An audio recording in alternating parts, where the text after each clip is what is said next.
fun fact about the Unibike. You drain your battery, like I did. Look, in 5.2, the rear engine will die on you. See, if I hit the throttle,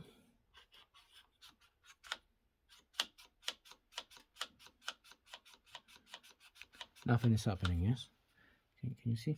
But we still have some battery left, do we? We do. Well, it all depends on the on the settings. You can just change the voltage to the lower one, but it won't even lower. Look. And it will give you more bars, but it won't. Let's go to the 49. It won't give you the juice for the rear engine, but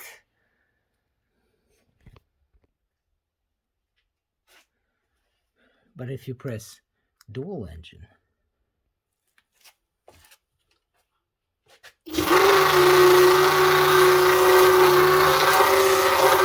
you still got the juice.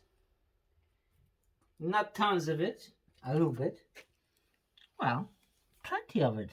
Well, it will give you like 30 kilometers per hour max with your body and the whole way on the scooter. Well, burning rubber. So yeah, that's all I have. So you can easily go home and charge your electric scooter. It's a safety thing. Yeah. So, that's that. Pretty sweet. Thanks for watching. Goodbye.